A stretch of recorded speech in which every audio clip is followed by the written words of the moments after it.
वंदे मातरम। स्वस्थ समृद्ध परिवार निर्माण प्रयास केंद्र दिल्ली से आप सबका भाई गोविंद चंद्र प्रसाद। भाई राजीव दीक्षित जी के व्याख्यानों से प्रेरित और प्रोत्साहित होकर स्वदेशी चिकित्सा के प्रति जागरूकता का कार्य जमीनी स्तर पर सोशल मीडिया के माध्यम से कर रहा हूं, और इस कार्य को करने में जो आप सभी का सहयोग, आशीर्वाद, अनुभव, मार्गदर्शन मिल रहा है, उसके लिए आप सभी को कोटि कोटि नमन, दिल की गहराइयों से हार्दिक धन्यवाद।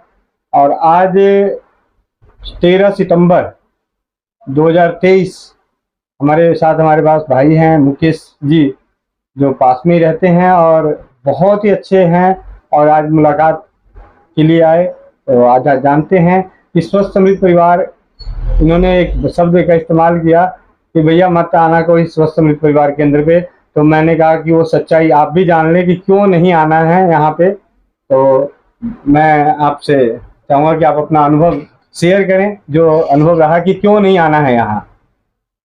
वंदे मातरम साथियों, सभी को नमस्कार। गोविंद भाई जी को बहुत पहले से जानता था, बस फोन पे बात होती थी और जो भी प्रॉब्लम समस्या होती थी पूछ लिया करते थे। और आज आया तो बातों बातों में मैंने कहा तो मुझे खुद प्रॉब्लम है, मैं सबकी प्रॉब्लम बताते रहता हूँ। मेरे को आंख में दर्द रहता था, और आंख में दर्द मतलब सिर में भी थोड़ा थोड़ा दर्द रहता था। आते प्रोडक्ट का नाम नहीं बताया और इन्होंने कुछ सुंघाया और आंख में डाला, बहुत ही आंसू, ऐसा लग रहा पता नहीं क्या क्या करंट सा दौड़ गया है, बिल्कुल झंझनाहट। तो बहुत तकलीफ हो रही थी अंदर अंदर। और धीरे धीरे जैसे 2-3 मिनट 4 मिनट बाद इतना रिलैक्स मिलना स्टार्ट हो गया, कह नहीं सकता। अभी बहुत आराम है, मतलब शरीर में भी बहुत आराम है, आंख में भी बहुत ठंडक ठंडक महसूस हो रही है। तो गोविंद भाई जी ने कहा कि कोई नहीं आया, लेकिन इसे मैं पहले ऐसे कह रहा था कोई नहीं आया, तो मैं रो रहा था ना, बहुत आंसू आ रहे थे, तो यार कोई नहीं आएगा। आप रुलाते हो।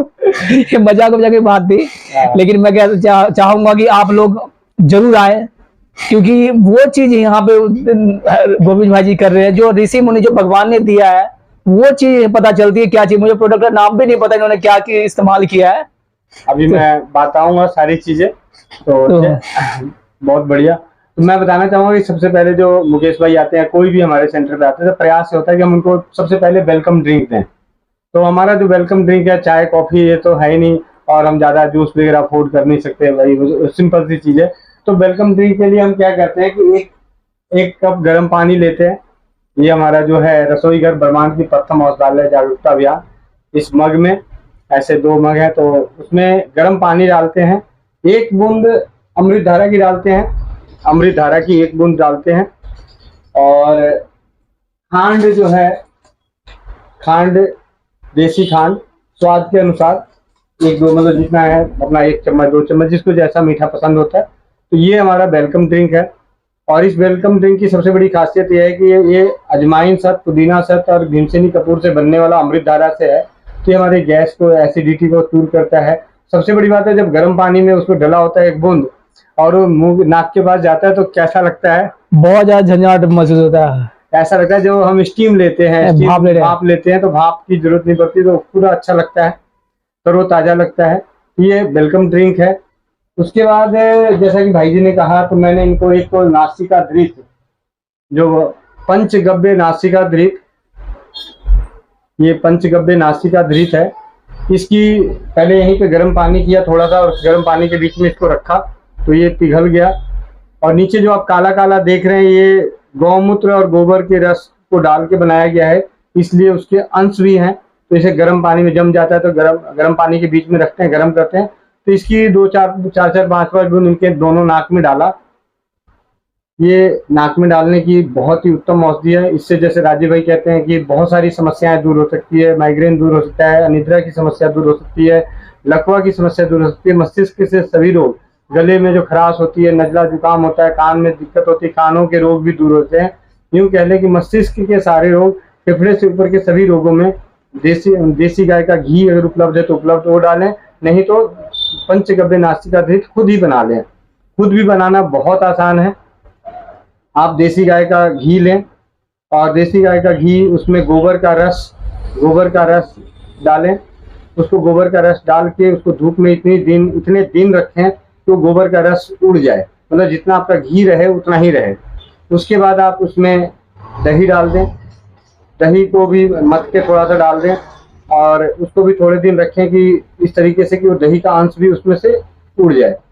उसके बाद इसमें गौमूत्र डालें, दूध डालें। इस तरीके से इस प्रोसेस से ये बनता है। बहुत ही मतलब सरल प्रोसेस है, आसान है, समय ज़्यादा लगने वाला है। बस इसमें क्या है, समय ज़्यादा लगता है कि आप पहले घी के अंदर गौमूत्र को डाला, फिर वो गौमूत्र सारा उड़ेगा, सिर्फ घी बचेगा, वो भी धूप की सूर्य की रोशनी में तपेगा।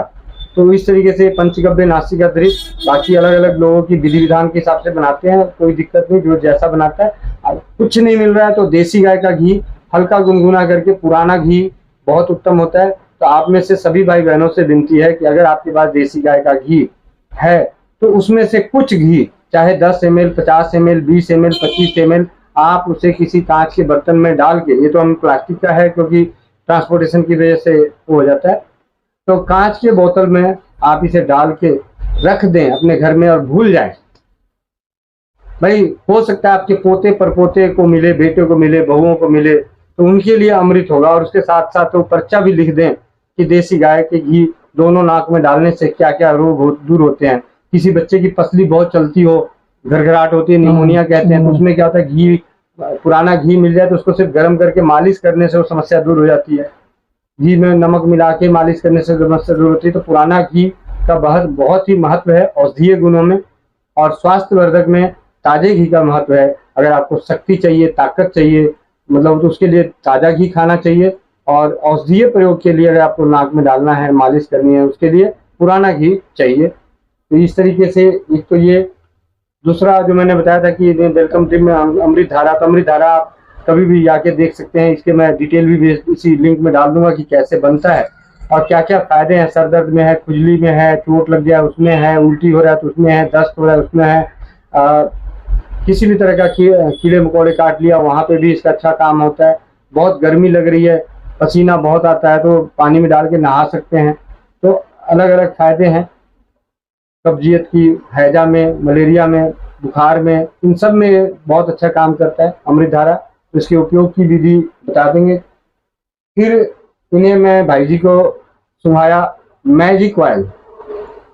मैजिक ऑयल जो कई जड़ी बूटियों के तेल से, अपने रसोई घर में जो तेल होते हैं, जैसे लहसुन है, मेथी है, अजवाइन है, किलौंजी है, लौंग है, जायफल है, कायफल है, दालचीनी है, जो इतने तरह के तेल होते हैं, उन तेलों को थोड़ी थोड़ी मात्रा में लेके और सरसों तेल मिला के और अरंड का तेल मिला के, उसके बाद इसमें रतन जोत का तेल और एक मिलाते हैं, तो ये गंध में तीव्र हो जाता है, जिसके सूंघने मात्र से हमारी नस नाड़ियाँ खुलने लगती है, आंखों से आंसू आने लगते हैं। जब आंखों से आंसू आता है तो आंखें हल्कापन महसूस होता है, क्योंकि हमने रोना धोना तो बंद ही कर दिया, जोर जोर से प्याज काटना बंद कर दिया। आजकल किसी माता बहनों को प्याज काटने की नौबत आए तो उसको पहले ऐसी चीजें ले आएंगी कि अंदर पैक रहे और कट जाए, या उसको धो देंगे, या मतलब उनसे बचना चाहते हैं। तो जो हमारी नेचुरल चीजें थी जिससे हमारी आंखें साफ होती थी, शुद्ध सरसों के तेल की घानी पे जाके हम तेल निकलवाते हैं और वहाँ खड़े रहते हैं तो आंख से आंसू आते हैं, तो वो भी अपने आप में इलाज है।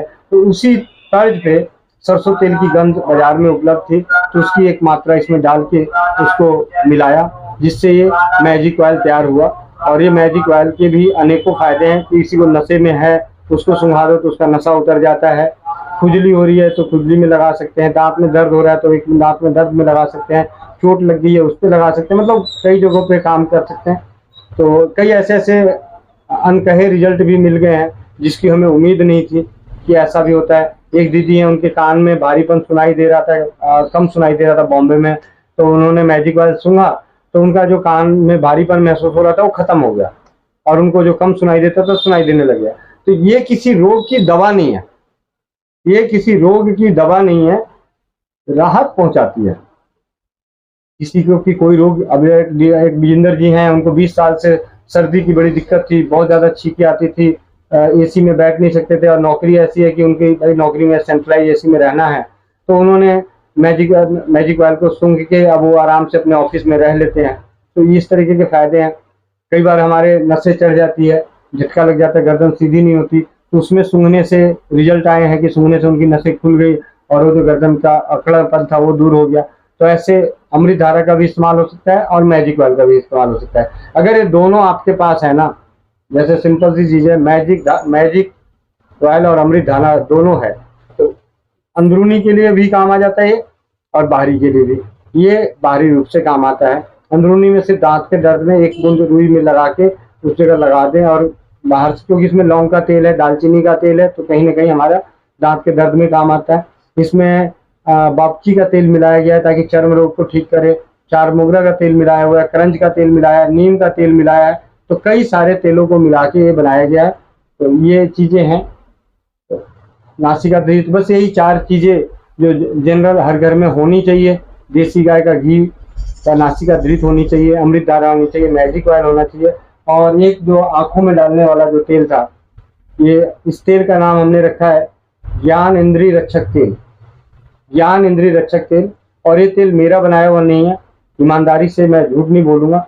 ये हमारी नीलम आहूजा जी हैं, ग्वालियर की माता जी, वो उनकी माता की जी, उनकी नानी जी बनाती थी, तो उनसे वो उन्होंने आगे परंपरागत इसको रखा है, तो मैं उनसे ही मंगाता हूँ। और इसको आंखों में डाल सकते हैं, नाक में डाल सकते हैं, कान में डाल सकते हैं, नाभि पे लगा सकते हैं, नाखूनों पे लगा सकते हैं, तो उसके कष्ट दूर होते हैं। तो मैंने मुकेश भाई के आंखों में डाला ज्ञानेंद्रिय रक्षक तेल, जिससे इनकी आंखों की सफाई हुई। सफाई होने के बाद इनको हल्का लगा, क्योंकि एक आके कह रहे थे कि मेरे को थोड़ा सा दूरदृष्टि की दिक्कत है। मैंने कोई बात नहीं, तो मैजिक ऑयल सुंघाया तो उससे आंखों से आंसू आए, तो एक सफाई उधर हो गई। फिर उसके बाद इसको डाल दिया, सफाई हो गई।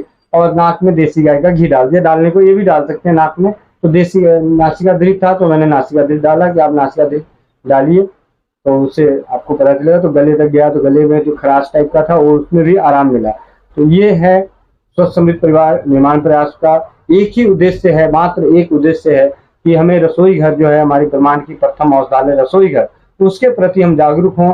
मैं सबसे हमेशा यही कहना चाहता हूँ कि जिस तरीके से हम और आप अपनी इधर से उधर आवागमन की सुविधा को समय बचाने के लिए, सुविधा के लिए हम स्कूटी चलाना सीख लेते हैं, मोटरसाइकिल चलाना सीख लेते हैं, कार चलाना सीख लेते हैं, तो क्यों ना हम अपने परिवार को स्वस्थ और समृद्ध बनाए रखने के लिए सर्दी, खांसी, जुकाम, बुखार, ये यूं कह लें कि रसोई चिकित्सा सीख लें। भैया हमें ट्रेन नहीं चलाना, हमें ट्रक नहीं चलाना, हमें एरोप्लेन नहीं उड़ाना, हम उसकी बात नहीं कर रहे हैं। हम गंभीर समस्याओं का इलाज नहीं करेंगे, हम छोटी छोटी समस्याओं का इलाज अपने रसोई घर से कर लेंगे, तो गंभीर समस्या होगी नहीं, क्योंकि हमारा इम्यून सिस्टम बचा रहेगा। जब इम्यून सिस्टम हमारा बचा रहेगा, रोग प्रतिरोधक क्षमता बची रहेगी, तो शरीर पे तो 2-4 बार तो ऐसे ही झेले जा सकते हैं। जब हम बार बार बुखार लगने पे बार बार अप्राकृतिक दवाओं को खाएंगे, बार बार जुकाम लगने पे अप्राकृतिक दवाओं को खाएंगे, तो फिर उसका भी एक सीमा होती है। जैसे हम अपने बच्चों को डांटते हैं, डांटते डांटते वो बच्चा ढीठ हो जाता है, फिर उससे डांट का असर नहीं पड़ता, फिर वो तो हम छड़ी उठाते हैं, छड़ी मारते मारते फिर उसके छड़ी का भी ढीठ हो जाता है, तो फिर क्या होता है, बच्चा वो भाग जाता है, मतलब घर से कंट्रोल में खत्म हो जाता है, कंट्रोल में नहीं रहता। तो उसी तरीके से हमें अगर अपने परिवार को स्वस्थ और समृद्ध बनाए रखना है, तो हमें स्वदेशी चिकित्सा को सीखनी चाहिए, क्योंकि स्वदेशी चिकित्सा में जो रसोई घर की चिकित्सा है, इसका कोई दुष्प्रभाव नहीं है। क्योंकि हम वो चीजें हैं, घर के मसाले हैं, खान पान है, जैसे अब सिंपल सी चीज है, कितना आसान से बात है, जिस चावल की मांड को हम फेंक देते हैं, उस चावल की मांड से इलाज भी होता है। तो ये जानने की जरूरत है कि कैसे हम मांड से इलाज कर सकते हैं, किस तरीके से चावल को भिगो के जो पानी धोते हैं, चावल को धोने के लिए पानी को चावल में डालते हैं और उस पानी को फिर धो के फेंक देते हैं, उस चावल के धोवन से इलाज होता है। तो ये सब जानने की जरूरत है। किस तरीके से हमें जुकाम लगा है तो हमें क्या रसोई घर से क्या करना है, क्या नहीं खाना है, ये जानने की जरूरत है। इसके लिए कुछ नहीं है भाई, पुस्तकें हैं, राजीव भाई ने बताया, क्योंकि ये सारी देन जो आज है वो राजीव भाई की देन है, क्योंकि राजीव भाई की आवाज थी जिन्होंने स्वदेशी चिकित्सा के प्रति, रसोई घर के प्रति जो उन्होंने जानकारी दी। क्योंकि रसोई घर से इलाज तो हमने, दादी नानी भी हमारी करती थी, मैं झूठ नहीं बोलूंगा, हमारी दादी नानी हमारा इलाज करती थी। लेकिन जिस जमाने में दादी नानी इलाज करती थी, उसके बाद हम शहर में रहने लगे, तो दादी नानी को पहचानना भूल गए, उनकी बातों का है वो दूर कर दिया कि नहीं डॉक्टर बड़े हैं, तुम्हें ज्यादा मालूम। जबकि आज समझ में आता है कि डॉक्टर से बड़े तो हमारी दादी नानी है, जो परंपराओं में, जब डॉक्टर पैदा भी नहीं हुए थे, जब वैद्यों की भीड़ खड़ी नहीं हुई थी, तब भी इस दादी नानी की पीढ़ी दर पीढ़ी आ रही थी। तो उन सब चीजों के तहत दिल से एक इच्छा है कि आप सभी से विनम्र विनती है कि अपने अपने जीवन में स्वदेशी चिकित्सा को अपनाएं, अपने परिवार को स्वस्थ समृद्ध बनाएं, और जो अनुभव है उन अनुभवों को समाज हित के लिए शेयर करें। उदाहरण के तौर पे मैं एक छोटा सा उदाहरण बताना चाहता हूं। किसी माँ बहन को मासिक धर्म के दिनों में असहनीय दर्द हो, मैंने राजीव भाई के व्याख्यान से सुना कि गर्म पानी में घी डाल के पीने से मासिक धर्म के दिनों में होने वाला असहनीय दर्द खत्म हो जाता है। इस ज्ञान को राजीव भाई पे विश्वास करके मैंने स्वस्थ समृद्ध परिवार निर्माण प्रयास में हजारों बहनों को इसके बारे में व्यक्तिगत पिछले 6 सालों में बात करके, और उसको प्रमाण बहुत अच्छे रिजल्ट रहे। तो उसका क्या है, हमने जाना, विश्वास किया, अनुभवों को शेयर किया तो औरों की मदद हुई और वो ज्ञान बचा रहेगा, नहीं तो वो ज्ञान विलुप्त होता जाएगा। अगर आप किसी को नहीं शेयर करेंगे तो विलुप्त हो जाएगा। कई बार ऐसा भी होता है कि मैं जिस बीमारी का इलाज पढ़ता हूँ, बताता हूँ, तो साल 6 महीने बाद वो इलाज भूल भी जाता हूँ, लेकिन जब कोई भाई बंधु कहते हैं कि भैया आपने वो बताया था, तो याद आ जाता है। तो हम बताए हैं तभी वो समाज में है। तो हम सभी से विनती है कि कोई भी अपने छुपाए नहीं, खास करके स्वदेशी चिकित्सा को, रसोई घर की चिकित्सा को नहीं छुपाएं। और बहुत कुछ कहना है, तो आप सभी से सिर्फ इतना ही विनती करूंगा कि आप अपने जीवन में स्वदेशी चिकित्सा को अपनाएं। स्वदेशी चिकित्सा के प्रति जागरूकता के लिए जो हमारा एक और अभियान है कि अपने अपने सामाजिक समारोह में स्वदेशी चिकित्सा का शिविर का आयोजन कराएं। जिस तरीके से अपने सामाजिक समारोह में अलग अलग चीजों का बुकिंग करते हैं कि ये टेंट वाला होना चाहिए, गोलगप्पे वाला होना चाहिए, आइसक्रीम वाला होना चाहिए, फ्रूट चाट वाला होना चाहिए, ये सारी चीजें होनी चाहिए। तो अपने मेहमानों के लिए स्वदेशी चिकित्सा शिविर का भी आयोजन कराएं, जिससे कि उनके भी दिल और जहन में हमारा जो प्रयास है तो जन जन तक पहुंचे। आप सबका भाई गोविंद शरण प्रसाद। वंदे मातरम। जय हिंद, जय भारत, जय राज्यवाद।